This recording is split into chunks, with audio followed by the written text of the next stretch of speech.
Olá, meus queridos, aqui quem fala é Hernandes Santos, sou pastor, sou professor no Instituto Sabedoria e Graça e é disso que venho falar de você agora. Tem muita gente que tem muita vontade de fazer teologia, de concluir um curso em bacharelado em teologia de 2, 3, 4 anos e etc. Mas é muito difícil. Ainda mais se tratando que você tem que ir lá no curso, disponibilidade de horário e vem as questões de valores. Eu fiz um levantamento por alto dos valores mensais de um curso livre de teologia. Fica na média aí de 500, 600, 700, 800 reais por mês que você paga durante todo o curso. O que nós fizemos? Disponibilizamos uma maneira de você fazer um curso. Eu dou essas aulas no sistema EAD, o curso está todo ele pronto, são 2 anos de disciplina, ou seja, você faz 1 ano e depois tem que fazer uma rematrícula para o próximo ano, no caso 2 anos de disciplina, com conteúdo de bacharel em teologia. Olha o valor que você paga anual no curso, são 2 anos, R$460. Eu já vi gente terminar o curso em 3 meses, 4 meses, etc. Aí você abre a matrícula para o 2º ano do curso. São 2 anos com conteúdo de bacharel em teologia. É R$460 ano, entendeu? Por ano. Gente, R$460 não equipara a parcela mensal de um curso comum livre em teologia.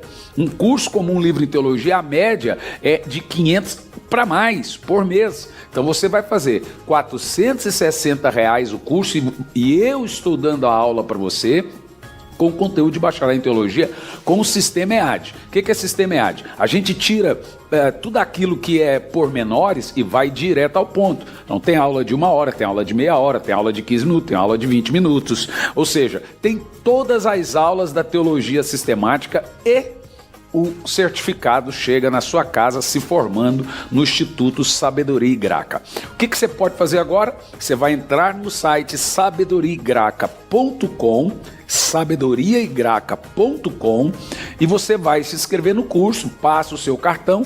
Tem bandeira de cartão que faz até em 12 vezes, tem bandeira de cartão que faz em 10, depende muito da sua bandeira. E aí você vai participar e fazer o curso conosco, sabedoriaigraca.com, curso de teologia, curso livre de teologia com conteúdo de bacharelado em teologia. É fantástico, né? A cada 3 meses tem um sistema de provas. Eu mesmo eu mesmo preparei as provas para você e aí você está formado em teologia aí. Se você for bastante rápido, aproveita que esse monte de lockdown que o pessoal está fazendo e fica em casa estudando teologia. Vai ser muito bacana ter você como aluno, tá bom? Então, espero você como meu aluno no Instituto Sabedoria e Graça. Entra no site sabedoriaigraca.com. Que Deus te abençoe.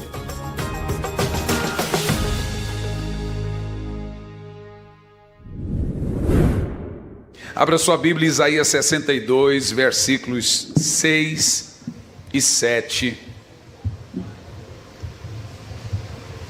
E eu vou falar hoje sobre espiritualmente competitivo.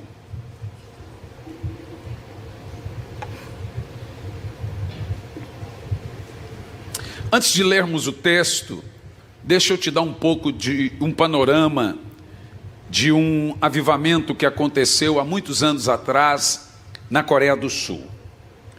Poyong-cho, na época Poyong-cho, hoje mais conhecido como David Jong-cho, ele pediu por muitos anos um avivamento da parte de Deus para o seu país.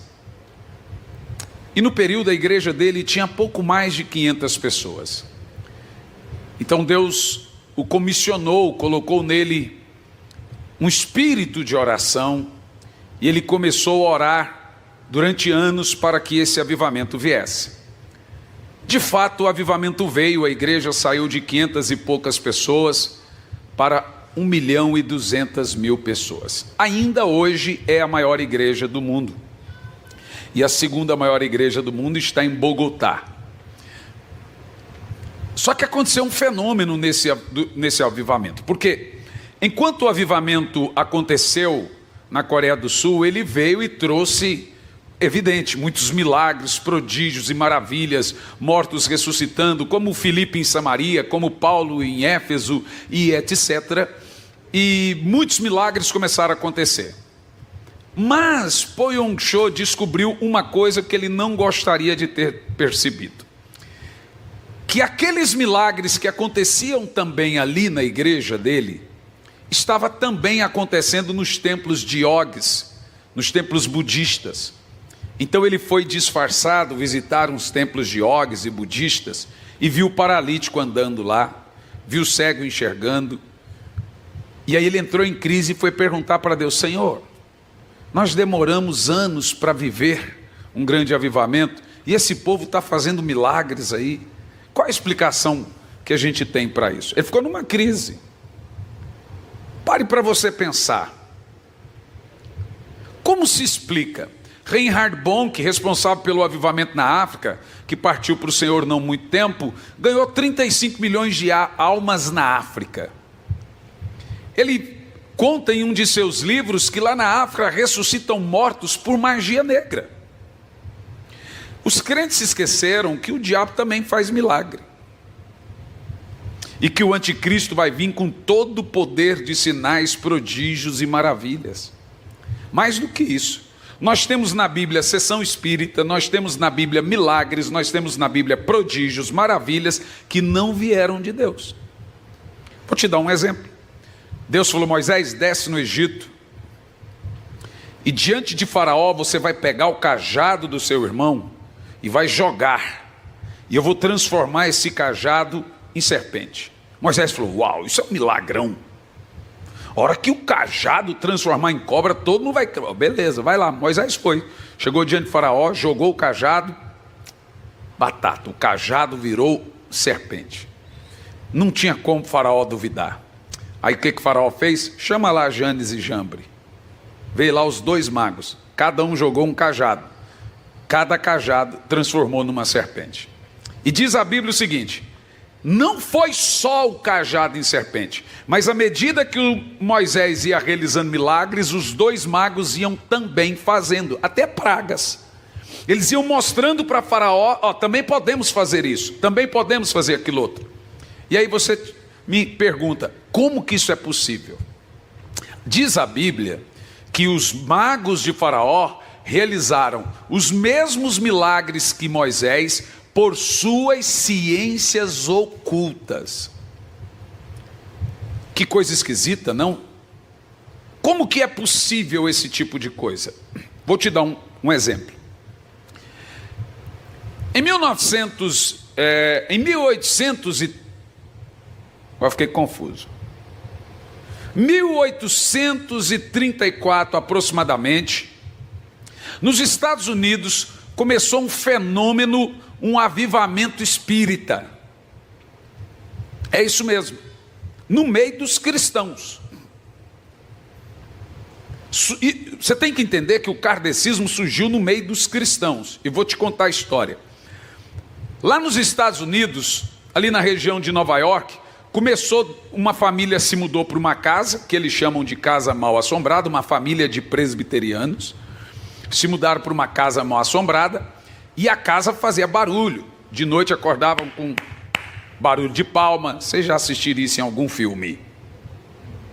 Tem filmes de fatos reais, aquele Exorcista, Joguinho de Ouija, O Ritual, Invocação do Mal, são filmes baseados em fatos reais, e a história é assim, ó. Aí uma das meninas, eram duas filhas, começou a interagir com aquelas palmas. O espírito batia a palma, ela também batia a palma. O espírito batia na porta, ela também batia na porta.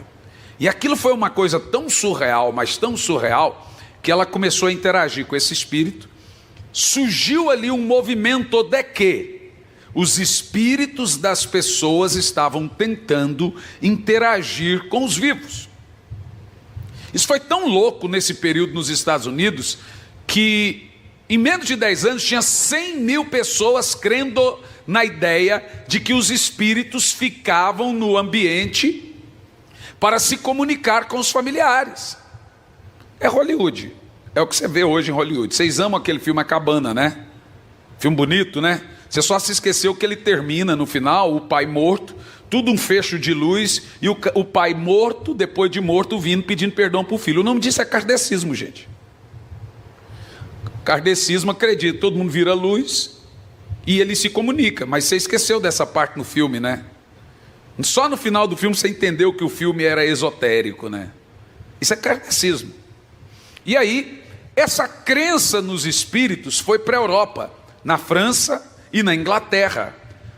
Aquilo em menos de 5 anos tinha mais de 200 mil pessoas que criam na ideia de que os espíritos interagiam com os vivos, na ideia de que as mesas giravam, eles pegaram um copo e colocaram um lápis em cima do copo, e o copo ficava mexendo e escrevendo nas cartas. Daí surgiu aquele joguinho de Ouija, que era a ideia de se comunicar com os... porque tem até hoje esse joguinho. Lá na França, eles estavam vindo do iluminismo, que é o pai do ateísmo. Então já tinha uma sociedade científica só para rebater religião. E tinha um cientista muito famoso chamado Hipólito Léon Revaril. E esse cientista foi comissionado a estudar os fenômenos das mesas girantes, dos copos escrevendo, falando, e ele saiu inocentemente para provar que aquilo era uma fraude. E aí ele foi pego, porque o dia que ele foi na casa de 2 meninas chamadas Catherine e Julie, que eram médiums, ele viu a menina contando toda a vida dele, coisa que só ele e a esposa sabia, toda a história que ninguém sabia, só para ele, e psicografando coisas que só ele pensava. Aí ele entra em crise. Aí ele volta e começa a visitar muito essas meninas, Catherine e Julie. A Julie, a mais velha, incorpora um espírito celta, de alguns anos atrás, chamado Allan Kardec. E aí muda o nome de Hipólito Léon Revaril para Allan Kardec. E ali nasce o Evangelho de Jesus segundo Allan Kardec. Ele muda o nome dele, ele mostra, ele prega, põe tudo, aquele espírito diz que ele é João 14,17, o espírito da verdade, que o mundo não pode receber. Agora você é o Allan Kardec, o espírito da verdade, que vai mudar o mundo. Aí eu te pergunto, essas pessoas, quem aqui já foi kardecista alguma vez na vida? Eu pergunto isso sempre porque o kardecista é o bicho mais difícil de ganhar para Jesus. Você ganha católico, mas o kardecista é o cristianismo espírita. O que é kardecismo? É ciência, doutrina e prática. Presta atenção. O que é cristianismo? Experiência, doutrina e prática. A religião mais parecida com a nossa. E eles creem no quê? De que não são demônios ou não são anjos, são seres humanos. Nós somos espíritos encarnados, desencarnamos e encarnamos de novo, e as pessoas vão se reencarnando porque não são perfeitas. Quando elas ficam perfeitas, elas não têm mais necessidade de se reencarnar. A mãe Neiva era evangélica também. Preste muita atenção no que você está ouvindo. Por que a igreja foi levantada? Para sermos uma filosofia? Para nos juntarmos e lermos e debruçarmos em cima de letras? Ou para sermos espiritualmente competitivos? Ou para sermos um grande exército nesse emaranhado de batalha? Preste muita atenção. Quando Poyong Cho percebeu que os mesmos milagres que ele fazia, que Jesus, através dele, o Espírito Santo fazia nos templos, acontecia lá nos budistas, nos iogues, nos hindus, ele foi falar com Deus. Nessa época nasceu um livrozinho chamado A Quarta Dimensão. Quem lembra desse livro? Pois eu vou te contar qual é a história desse livro. Deus mostrou a Poyong Cho o que hoje é uma realidade científica, que o mundo é feito de céus e dimensões. Dimensões é o termo que a gente dá para tempo-espaço ou espaço-tempo. Tudo que tem espaço e tempo é uma dimensão. Céu é o termo que damos para habitação. Por isso que céu é diferente. Por exemplo, minha casa é meu céu, porque é onde eu moro. Então céu é chamarim. Então nós temos os 3 céus registrados na Bíblia. Primeiro céu, aurânio. Segundo céu, mesorânio. Rânio é céu. Aurânio, primeiro. Segundo, meso, meio. Terceiro céu, eporânio. Como nós sabemos a existência de 3 céus? A Bíblia só fala de um, o terceiro. Mas se ela fala do terceiro, fica evidente para nós que tem o primeiro e o segundo. Se ela falasse só do primeiro, não poderíamos afirmar o terceiro. Mas quando ela afirma o terceiro, em 2 de Paulo aos Coríntios, no capítulo 12, versículo 1, que Paulo foi arrebatado ao terceiro céu. Então, é evidente que nós sabemos que existe o segundo e o primeiro céu. Aonde se concentra a batalha? Aonde estão as almas dos salvos? Aonde estão as almas dos mortos sem Cristo e dos com Cristo? É bíblico, é fácil descobrir. Lucas 16 diz que quem morre com Cristo está no paraíso. 1 de Paulo aos Coríntios, no capítulo 12, versículo 1, diz que quem está com Cristo está no terceiro céu, é onde é esse paraíso. E esse paraíso, de acordo com Apocalipse capítulo 9, versículo 5, é embaixo do trono de Deus, onde estão as almas dos salvos. Ficou fácil para nós. As almas dos que não estão salvos, de acordo com a palavra de Jesus, estão num lugar chamado Giena, no centro da terra. É onde Jesus, quando morreu, foi até as partes baixas, foi ao centro da terra, né? Nós sabemos desse fato. Agora, aonde são concentradas as guerras espirituais? Preste muita atenção no que você vai ouvir, porque a minha mensagem se chama espiritualmente competitivo. Você vai entender o que eu vou falar hoje. Aonde se concentram as batalhas espirituais? Preste atenção. O contexto de batalha espiritual do Velho Testamento é um, e o contexto de batalha espiritual no Novo Testamento é outro. No Velho Testamento nós podemos usar muitos exemplos, o mais famoso é a ideia de que, quando Daniel começou a orar, diz o anjo a Daniel, na mesma hora eu saí para lhe atender. Então a oração de Daniel não demorou 21 dias para ser atendida, a batalha durou 21 dias. Olha o que disse Gabriel a Miguel, no mesmo dia que você começou a orar, na mesma hora eu desci para lhe atender, mas o príncipe da Pérsia me resistiu por 21 dias. E aí então Miguel, o príncipe dos exércitos de Deus, veio ao meu auxílio. Ficou Miguel lá no fight e Gabriel veio trazer a revelação.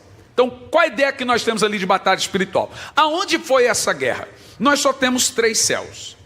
É evidente que a batalha espiritual não é diante do trono de Deus. É claro que não. Ela também não é diante dos nossos olhos. Então ela não é no primeiro céu, que é o céu dos pássaros, dos homens, dos aviões. Ela também não é no terceiro céu, no paraíso, é claro que não. Se ela não é no terceiro céu, não é no primeiro céu, seria onde ela? No segundo céu. Nós estamos fazendo isso por uma exegese de eliminação. É óbvio, fica óbvio, que o segundo céu é o único lugar possível de onde o apóstolo Paulo chamou de regiões espirituais, onde é a guerra espiritual, porque não lutamos contra carne e sangue, mas contra os principados e potestades, nessa região celestial. Nós só temos 3 regiões celestiais, não é no terceiro, não é no primeiro, então é no segundo. Aonde é a batalha espiritual? O segundo céu.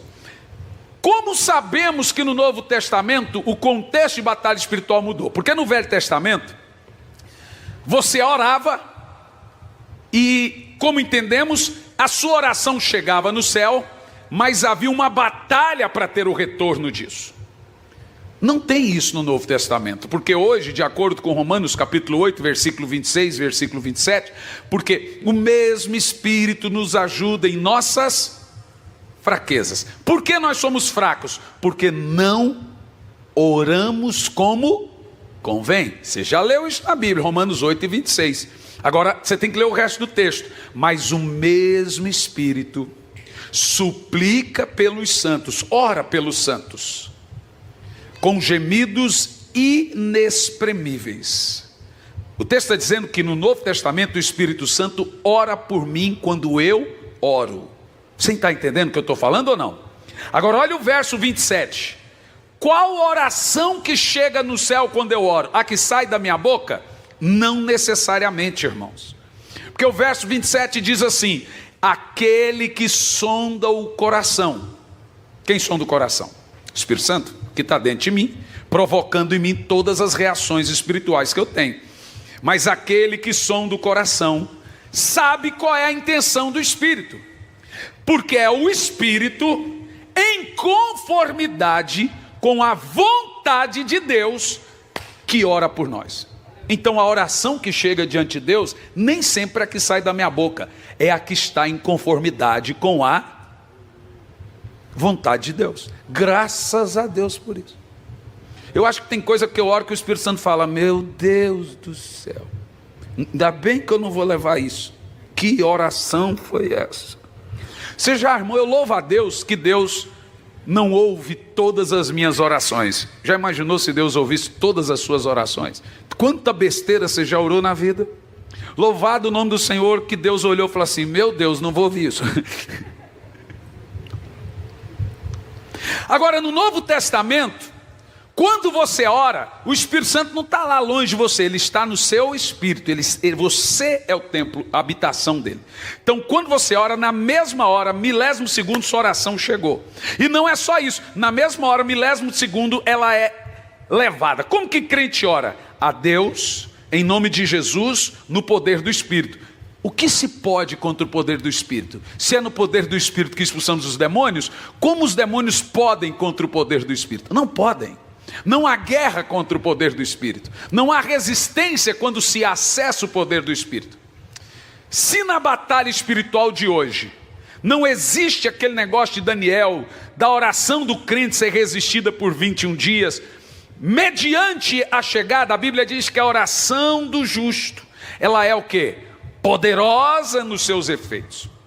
Então o justo quando ora, automaticamente, simultaneamente, o céu reage. Agora tem uma outra questão. Satanás percebeu que a descida do Espírito Santo no crente, ele não contava com isso. Foi o checkmate de Deus. Ele nunca imaginou que um homem como nós seríamos morada de Deus. Isso, por essa ele não contava. O Espírito Santo morando em nós foi o checkmate de Deus. Ele não contou com isso. Então agora ele não tem arma contra quem ora. Ele sabe que se eu orar, simultaneamente, automaticamente eu serei ouvido, porque Deus agora não está lá longe, Ele está aqui dentro. Então qual é a grande arma do diabo hoje? Qual que é? Responda você. Não nos deixar orar. A maior batalha que existe hoje é pela sua vida de oração. Satanás percebeu que eu não posso orar.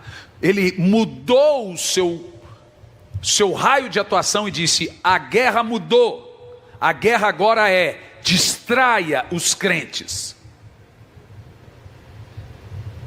Dei muitas coisas para eles, ocupe-os, para que eles não orem. Aí eu te explico.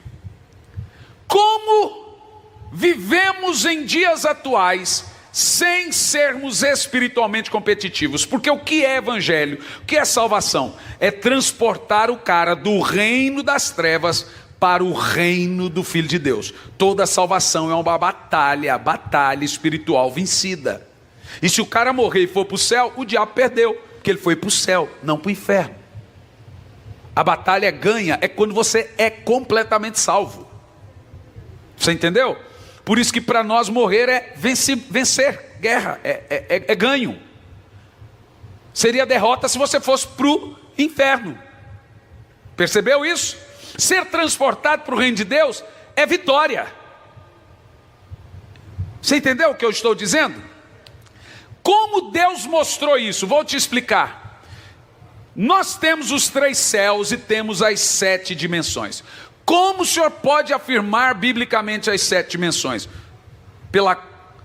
Por sermos coesos, pela lógica dos fatos. Dimensão na ciência é tudo que tem tempo e espaço. Tem tempo e espaço, cientificamente é uma dimensão. Vou te explicar. Imagina que eu tenho uma linha aqui agora. Isso na ciência é chamado de uma dimensão. Então nessa dimensão eu posso ir para lá e posso ir para cá, mas eu só tenho uma dimensão, então eu só faço isso aqui. Eu tenho uma dimensão. Agora imagina que eu faço uma outra linha junto com essa para lá. Além da largura eu tenho agora a profundidade. Então eu tenho 2 dimensões. Eu vou aqui e faço aqui. Mas eu só posso fazer isso porque eu só tenho 2 dimensões. Mas imagina que além dessas largura e profundidade, eu tenho também a altura. Então eu posso pular. O que eu tenho agora? Largura, profundidade e altura. O que acabamos de construir? Um cubo. O que nós temos aqui agora? Um mundo tridimensional. Esse mundo tridimensional é o mundo observável, é onde vive o ser humano, a matéria, os prótons, nêutrons e átomos.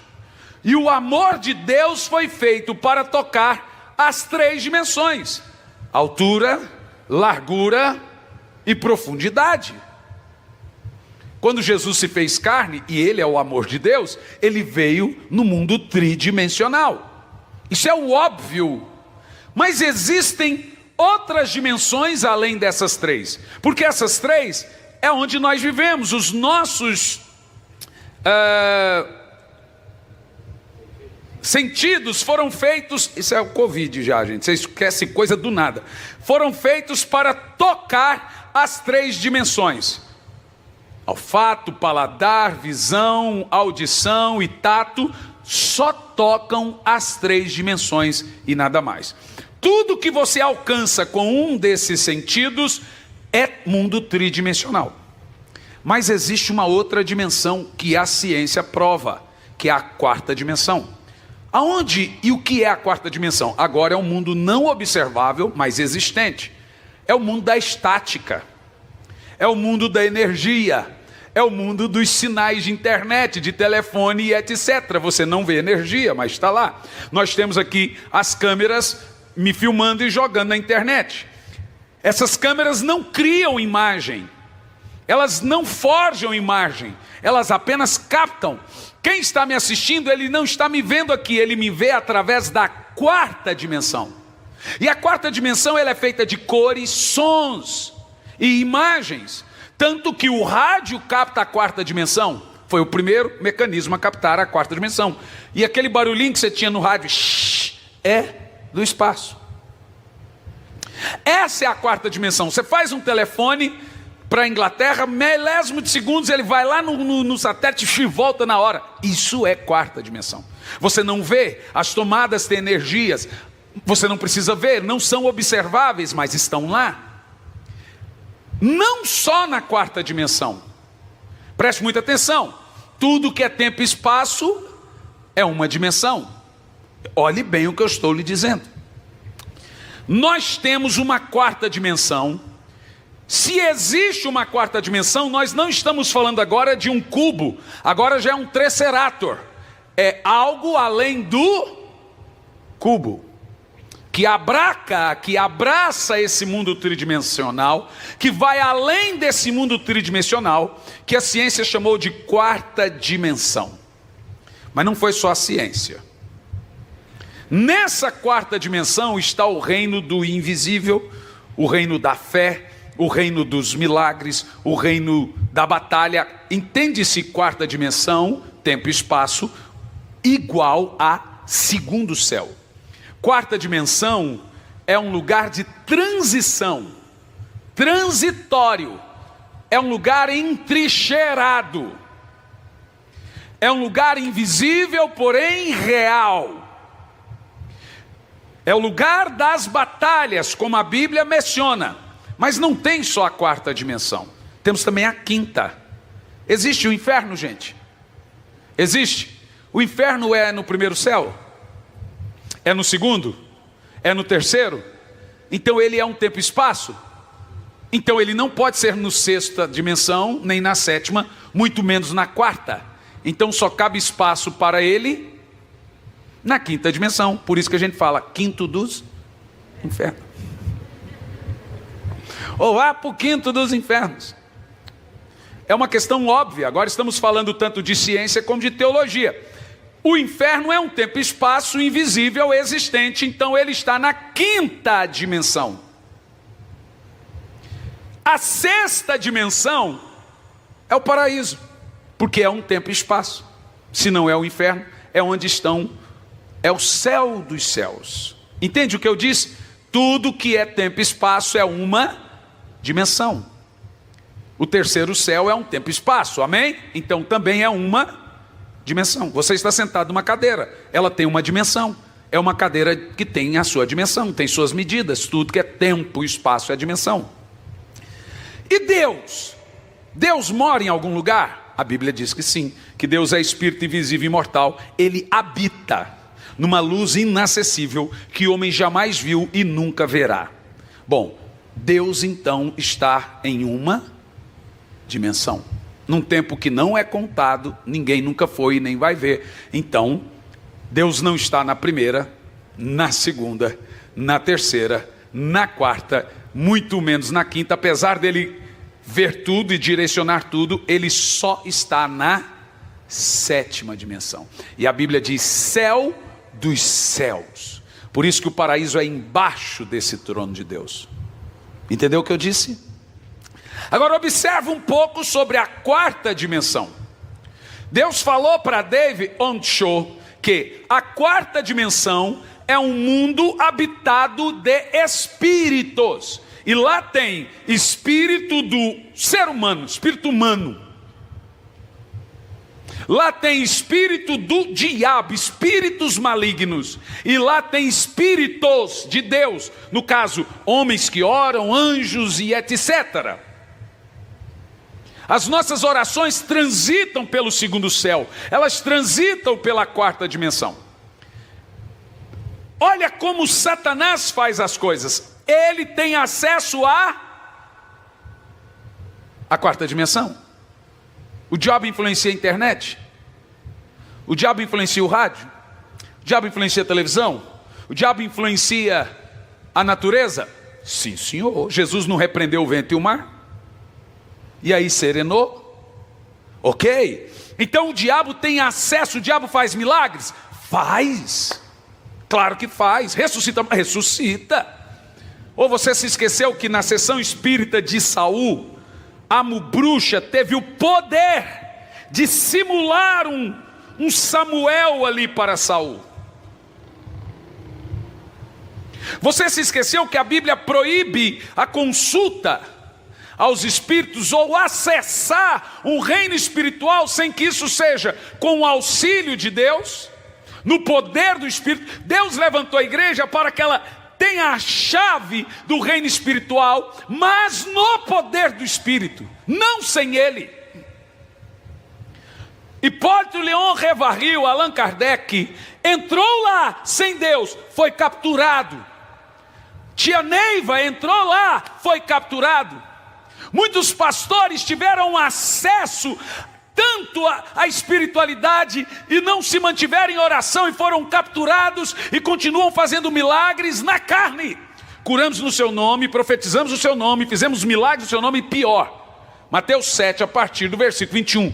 Expulsamos demônios. Notem que esse povo não disse tentamos curar ou tentamos expulsar. O que me deixa assustado nesse texto é que eles realmente expulsaram demônios. E Jesus disse que um demônio não expulsa outro demônio. Não é surreal? E Saul? 1 Samuel capítulo 10, versículo 6. O Espírito do Senhor entra em Saul, e ele agora é transformado num novo homem e passa a profetizar. 1 Samuel capítulo 16. O Espírito do Senhor sai e o espírito maligno entra. Mas e o espírito da profecia? Saiu? Vejamos, 1 Samuel capítulo 19, Saul agora vai a Ramá, matar Davi, junto com Samuel, manda 3 homens, os 3 mensageiros entram num peteco lá e cai, o Espírito de Deus cai, eles ficam lá profetizando, Saul armado até os dentes, vai atrás de Davi em Ramá, na casa na escola de profetas, na metade do caminho diz a Bíblia que o Espírito do Senhor apodera de Saul, e ele vai por todo o caminho profetizando. De qual Saul nós estamos falando? Do capítulo 10 ou do capítulo 16 agora? Do capítulo 16, que um espírito maligno entrou. E quando ele chegou lá na casa dos profetas, ele arrancou toda a roupa e ficou profetizando por 24 horas, de tal forma que os profetas disseram, não é esse aqui Saul? Como que está profetizando como agente no mesmo espírito? Sabe por quê? Porque de acordo com o apóstolo Paulo, os dons são dados de forma irrevogável, sem arrependimento. Tem gente com um grande ministério e um desvio no caráter do mesmo tamanho. Tem gente curando e indo para o inferno, tem gente fazendo milagres indo para o inferno, tem gente expulsando demônios indo para o inferno, tem gente pregando e indo para o inferno.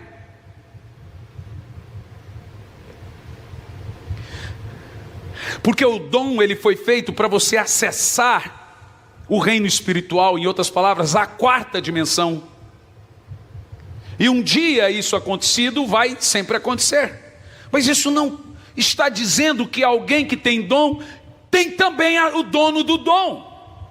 Muitos começam no espírito e terminam na carne. O cara revelou minha vida todinha.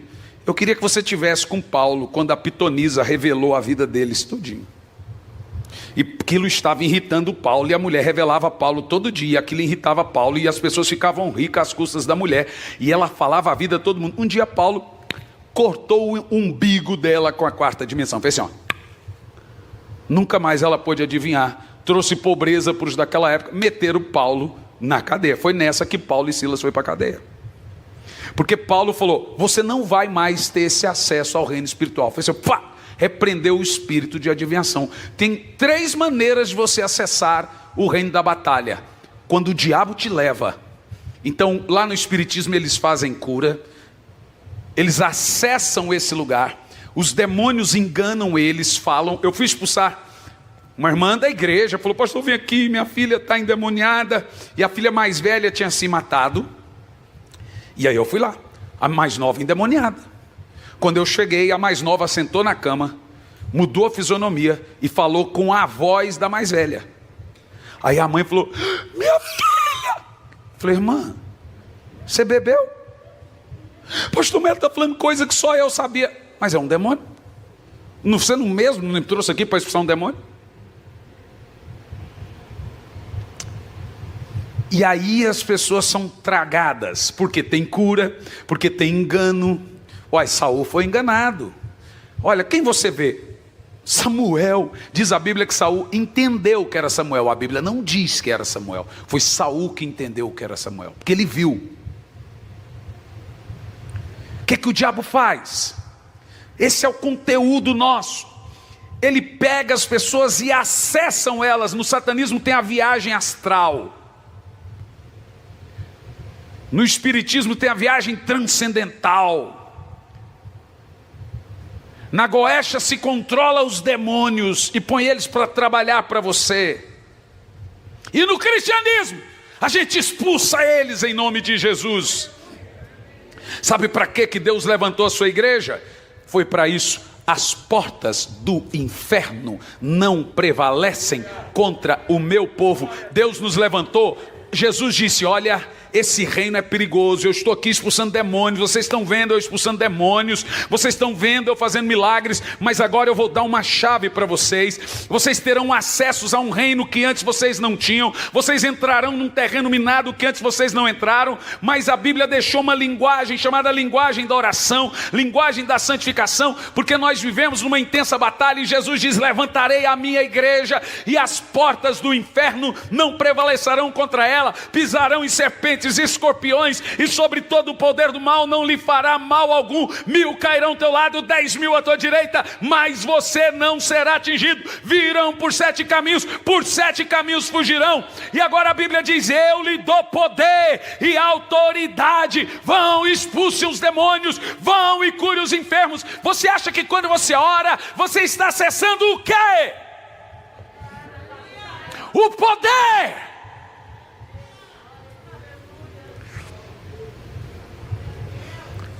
Agora me diga, como um crente sobrevive a esse contexto espiritual se ele não for espiritualmente competitivo e mesmo assim é chamado de soldado? Você entendeu o que eu estou lhe dizendo? Por isso que o diabo come fé no café da manhã, fé no almoço e fé na janta. 90% das nossas orações são engolidas antes mesmo de sair da boca. Porque esse reino do outro lado é um reino combativo. Se você não for combativo, se você não for competitivo espiritualmente, você vai passar a sua vida sendo massacrado. Por isso que eu fiz da minha vida, do meu ministério, uma mensagem central, a da oração. Eu demorei a entender, mas o dia que eu entendi, eu vou te mostrar agora. Põe Isaías 62, versos 6 e 7. Porque eis que nós temos aqui um modelo de oração combativa. Um irmão, hoje pela manhã, estava pregando num retiro, porque amanhã é feriado, então algumas igrejas fazem retiros de líderes. O irmão falou assim: pastor, eu sou o melhor funcionário da minha empresa, eu sou o melhor funcionário, isso aqui. Onde eu fui, eu aprendi a ser competitivo. E hoje eu aprendi com o Senhor que essa mesma competitividade que eu tenho no ramo de negócio, eu vou ter no reino espiritual. Só o que temos hoje são crentes preguiçosos espiritualmente, crentes engolidos por qualquer demôniozinho, por menorzinho que seja, tem engolido os crentes, porque eles não são combativos, eles não são espiritualmente competitivos. Vamos ver o texto. Coloquei sentinelas em seus muros, ó Jerusalém, jamais descansarão. Agora olha o resto do texto: dia e noite. Vocês que clamam pelo Senhor, não se entreguem ao repouso. Que coisa linda. Estamos fazendo isso aí, não estamos? Mas continua o texto: e não lhe conceda descanso. A quem? A quem? A Deus.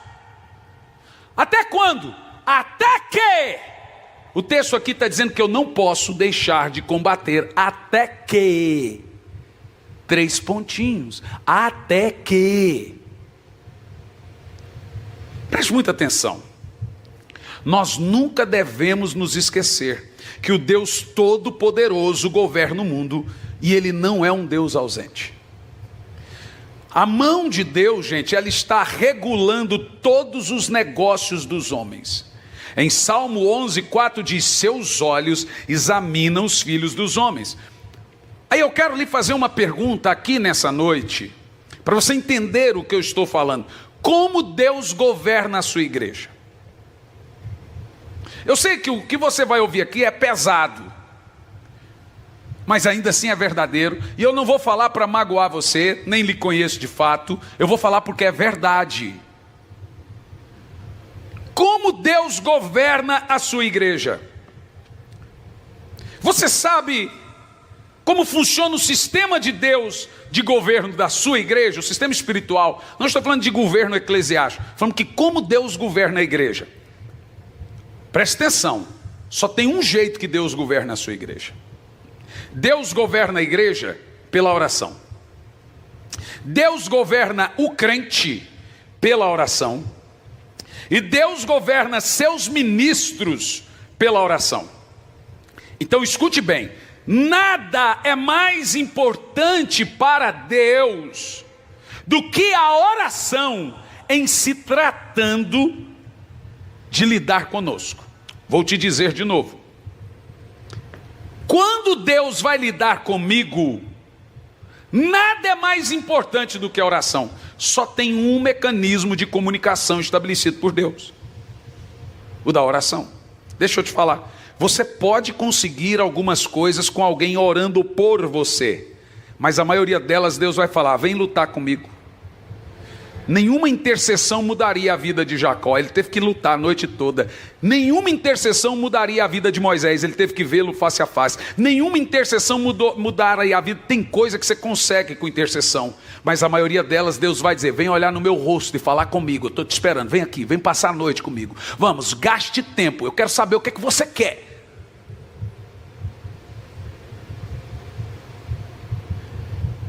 Nada é mais importante para Deus do que a oração ao lidar com o seu povo. E continuo. Em outras palavras, fracasso na oração é fracasso em todas as áreas da nossa vida. Em outras palavras, se o diabo destruir minha vida de oração, ele já fez mais da metade, quase tudo. Satanás só precisa fazer uma coisa para me acabar: destruir minha vida de oração. Com Deus é assim: eu me prostro diante de Deus e fico em pé diante de todo o resto. Se eu não me prostro diante de Deus, eu me curvo diante de todo o resto. Você escolhe: ou você se humilha diante dos demônios, porque orar é se humilhar. Se o meu povo que clama pelo meu nome se orar e se humilhar, orar é se humilhar. Se eu me humilho, se eu oro, eu estou me humilhando diante de Deus. Ou eu me prostro diante de Deus, ou eu me prostro diante do outro reino espiritual. Como eu te disse sobre a quarta dimensão. Não tem, você tem que escolher. Se você não ora, você já ora. Não orar é a oração da não oração. Não orar é reforçar seu inimigo com uma arma poderosa, que é a arma da letargia, da preguiça e da frieza. É a oração de quem não ora.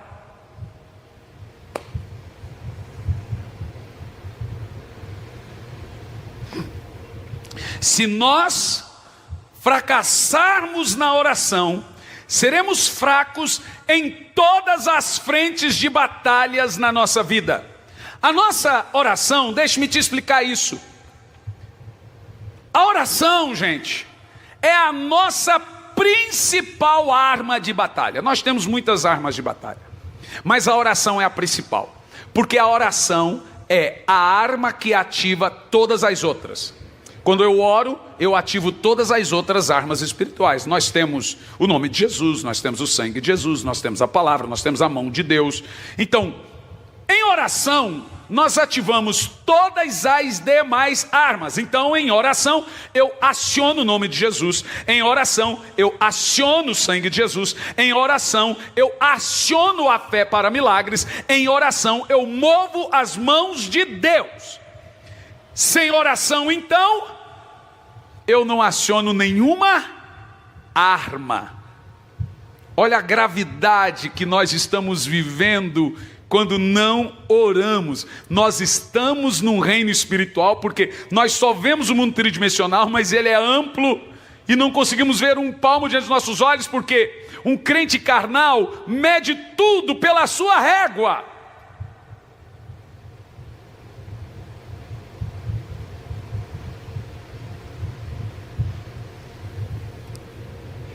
Então fica a pergunta: é possível viver sem orar?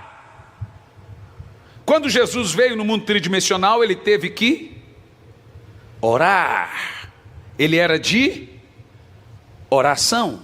Jesus, para ser tentado, ele orou e jejuou 40 dias e noites. Nós somos tentados todos os dias e não oramos. Jesus, para escolher 12, ele orou. Nós escolhemos, compramos, vendemos, fomos e voltamos e não oramos. Jesus nunca ensinou a pregar, Jesus nunca ensinou a orar, Jesus nunca ensinou a pregar, nunca ensinou a expulsar demônio, nunca ensinou a curar enfermo. Só uma coisa ele ensinou e só uma coisa pediram para aprender. Porque quem ora já tem todo o resto. Tudo que Deus vai lhe dar, Ele vai lhe dar no ambiente da oração.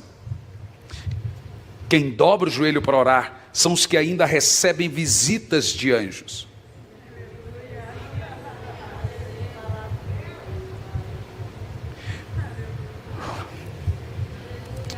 Como Deus ajuda você? Preste muita atenção. Primeiro, Deus é pesado, mas é verdade. Deus só ajuda os homens que oram. Romanos 8:26 deixou claro para nós o seguinte: porque o Espírito nos ajuda em nossa fraqueza, porque não sabemos como orar, mas o mesmo Espírito intercede por nós com gemidos inexprimíveis. E aquele que sonda o coração sabe qual é a intenção do Espírito, porque é o Espírito que intercede pelos santos em conformidade com a vontade de Deus. Vou parafrasear. Se você não ora, o Espírito Santo não ora por você. Ele ora quando você ora. Simples assim, gente. O Espírito Santo me ajuda na minha fraqueza. Você está orando? Então Ele está te ajudando. Então preste muita atenção nisso. Deus pode fazer muitas coisas. Ele é poderoso e soberano para curar, fazer milagre, fazer qualquer coisa sem a sua oração. Mas existe um critério estabelecido por Deus de não fazer nada com você ou por você sem que antes Ele tenha tensionado você para oração. Isso tem que ter nascido de oração. Por isso que não existe avivamento sem oração, não existe avivamento sem arrependimento, não existe avivamento sem santificação. Pode pôr o nome que quiser. Estão chamando avivamento de tudo, mas não estou vendo ninguém se santificando, não estou vendo ninguém buscando a Deus, não estou vendo ninguém orando, mas chama de avivamento. Nunca na história nasceu algum avivamento sem que antes tivesse um povo orando. Ora, em Joel 2, o Senhor prometeu trazer o Espírito Santo, amém? Em Atos 2, o Espírito Santo desceu, mas no meio disso eles tiveram que orar para o Espírito Santo descer. Isso diminui a soberania de Deus? Claro que não. Te explico. Falei ontem e vou repetir. Havia uma profecia que o Senhor libertaria o povo do Egito da escravidão.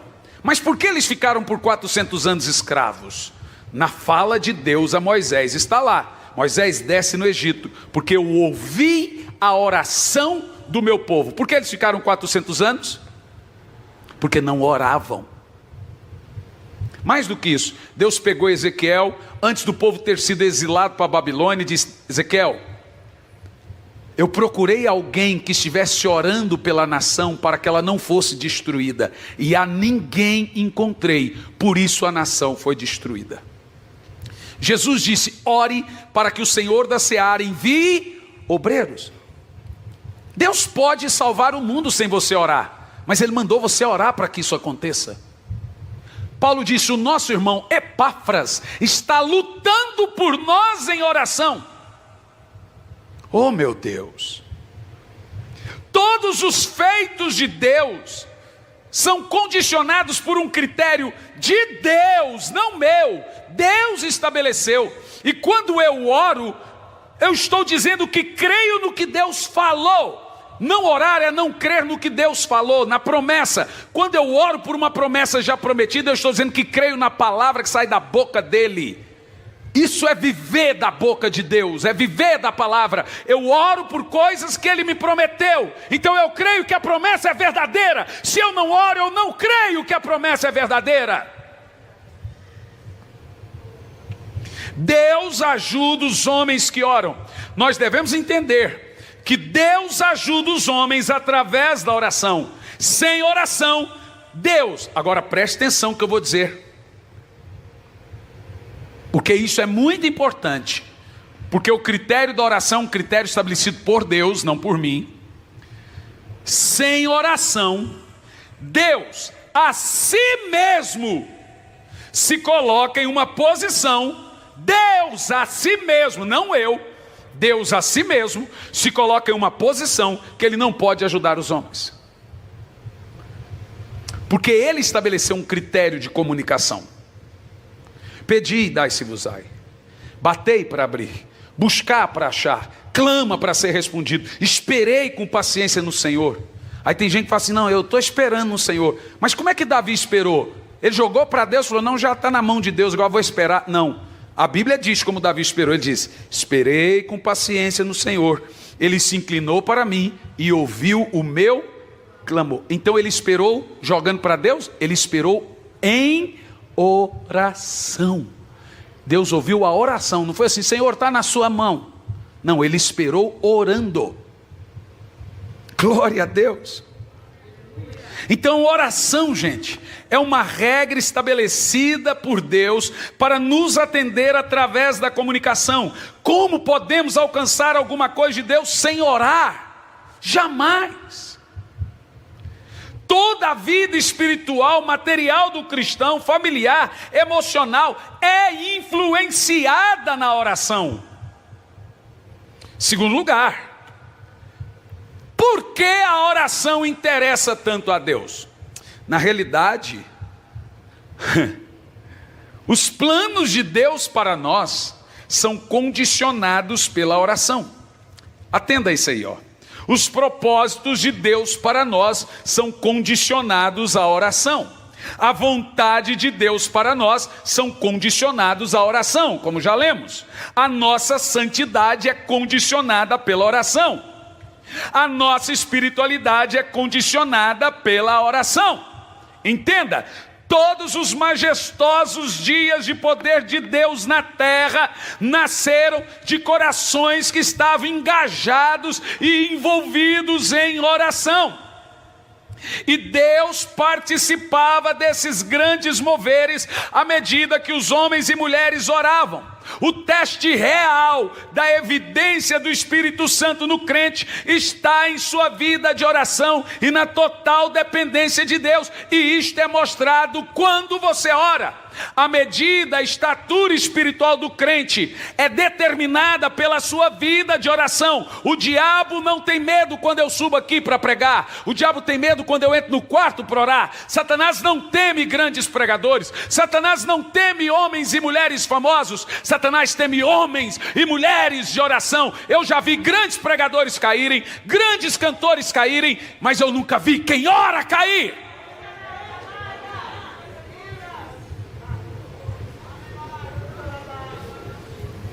Jesus disse, vigiai e orai, vírgula, para não cair. Se você não ora, se você não caiu ainda, pode demorar, mas cedo ou mais tarde você vai cair.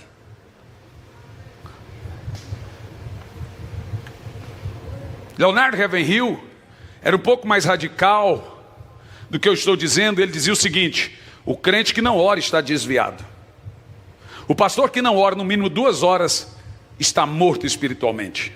Charles Spurgeon dizia: o povo de um pastor que não ora é digno de pena. E eu vou mais longe, eu digo, nunca ouça um homem que não ouve Deus. Homens não são de confiança. Os que não oram são menos ainda.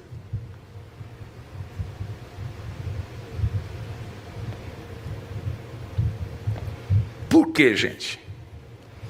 O crente que não ora demonstra total desprezo pelo Senhor. Ele demonstra que não depende do Senhor, que não quer ouvir a voz dele. É o pecado de Lúcifer. Eu sou independente de Deus. Ele está dizendo para Deus: não quero sua vontade, não quero sua direção, não dependo do Senhor, não preciso do seu direção para o dia, e sou independente. É o mesmo pecado de Lúcifer. Se tudo que precisamos de Deus conseguimos somente em oração, se não oramos, não estamos precisando nada de Deus. As forças mais poderosas de Deus estão presentes aonde a oração está presente. Vejamos, foi depois que Elias orou que desceu fogo. Foi depois que os discípulos oraram que o Espírito Santo desceu. Foi depois que a oração insistente de Salomão veio que a glória desceu e ninguém ficou de pé. Foi depois de insistentes idas e vindas dos apóstolos que o Pentecoste veio. Foi depois de insistir em derramar a sua alma em oração ao templo todos os dias que Deus atendeu a oração de Ana. Daniel na cova dos leões foi protegido porque ao invés de dormir Deus deu as revelações finais a Daniel porque ele orou e jejuou. Eu concluo aqui. Romanos 12 diz assim: regozijai-vos na esperança, sede pacientes nas tribulações, na oração perseverante. Você sabe por que os crentes hoje murmuram mediante a dor e o sofrimento? Sabe por quê? Porque todo mundo passa por tribulação, mas eles não são persistentes em oração. Então vou te dar uma chave aqui agora. Você ora para se livrar da tribulação, e você ora para ser forte caso ela venha. Quando você ora, Deus pode livrar você de uma perda, de uma dor. Mas se Ele não livrar, quando você ora, você terá força para passar. De qualquer forma, você será beneficiado. Você já viu um velório de um não crente? Ou um velório que um não crente está? É um desespero. E o crente? Quando você tem uma vida espiritual saudável, uma vida de oração saudável, você está pronto para tudo. Você é competitivo no reino espiritual. E o diabo sabe disso. Então, no time de futebol, você é o treinador, do outro lado fala assim, ó, põe 3 para marcar aquele. Deixa que aquele lá a natureza cuida. Como é que o diabo olha para nós?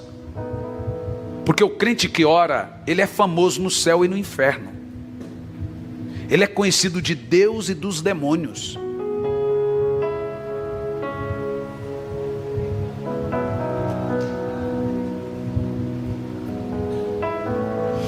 Se você não topar o diabo quando você estiver indo, é porque você está andando lado a lado com ele. Sabe no que eu creio, irmão? Que está vindo um Pentecoste, porque está nascendo um movimento poderoso de oração. Você acha que o crescimento das igrejas foi por causa de seus pastores entendidos? Foi as irmãs do círculo de oração nos dando suporte, irmãos. Você não precisa usar o coque hoje, mas continue com ele no seu coração. A minha avó orava mais de 4 horas por dia. Foi dela a primeira vez que eu ouvi o termo espírito de oração. Dura era quando ela me chamava para orar junto com ela. Falava, avó, não dá. 4 horas, não dá. Então fique em espírito de oração, meu filho. O que é espírito de oração? Vou te dizer. Você só vai orar se você começar a orar. Ah, eu queria tanto orar.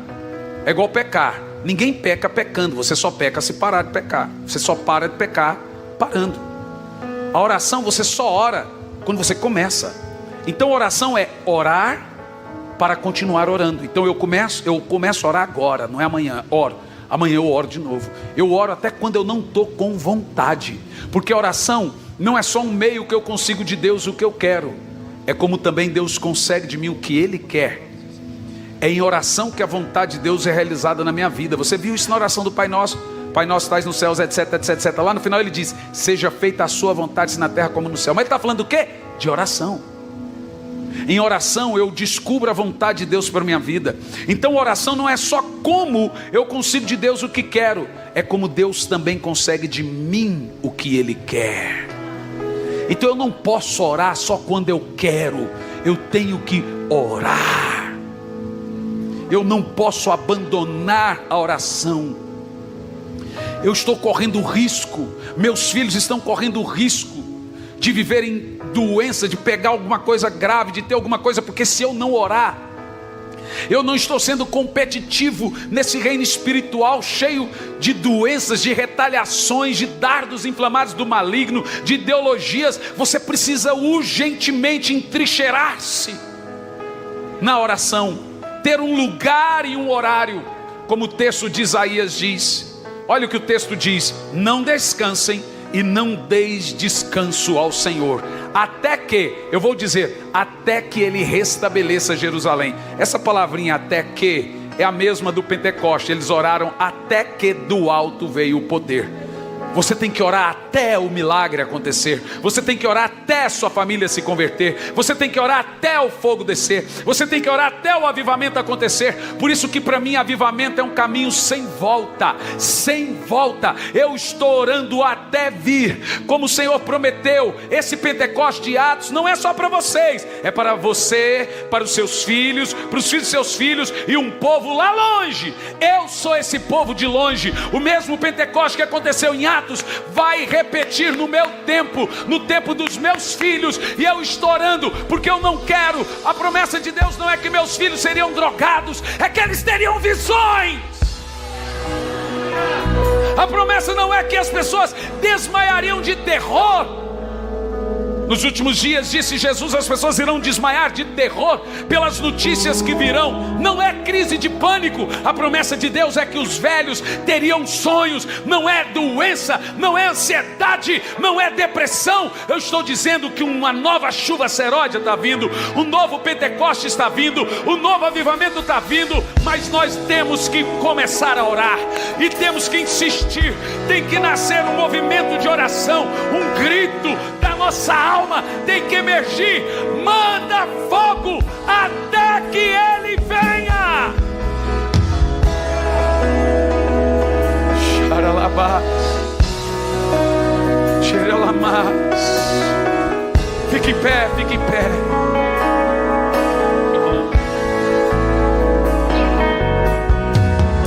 Vamos, eu quero que você espiritualmente invada as regiões espirituais. Olhe para mim o que eu vou dizer. Oração e fé nunca foram desapontados. Eu vou dizer de novo. Você está sendo desapontado? Pois eu te digo, oração e fé nunca foram, jamais foram desapontados. Eu sei que você pensou que eu tinha 20 anos, mas eu tenho 40. 20 e poucos é quando eu vim aqui pela primeira vez. Em 40 anos de idade eu descobri uma coisa: se eu não orar, eu sou fraco, não sou competitivo. Todas as coisas ruins acontecem na minha família, e não é porque Deus não está comigo, é porque eu não aguento o rojão. Deus me deu as armas, eu que não as uso. Ele olha para mim e disse: por favor, vamos, me acione. Deus está dizendo: me acione. As minhas mãos não estão encolhidas, meus ouvidos não estão tapados. O que você quer de Deus hoje? Vamos, me diga o que você quer. Então entra agora nas regiões espirituais. Seja competitivo agora. Abra a tua boca e deixa de frescura e comece a ser competitivo. Levanta a sua mão e comece a orar. Tu quer o quê? Até que o que aconteça. Então vamos lá, comece a orar agora. Vamos, busque o fogo do alto. Alguma coisa tem que acontecer com você. Alguma coisa tem que acontecer conosco. Oh meu Deus, deixa o leão rugir aí. Xaralabás, terecantalamás, terecantalamás. Gaste um tempo orando em línguas agora. Gaste um tempo orando em línguas agora. Levanta as mãos, gente. Vamos lá, igreja. Peça o fogo do alto. Milagres vão acontecer na sua casa. Milagres vão acontecer na sua família. Milagres vão acontecer aonde você precisa. Um novo avivamento está vindo. Eu quero que você reaja. Reaja ao reino espiritual. Lute contra a preguiça. Abra a boca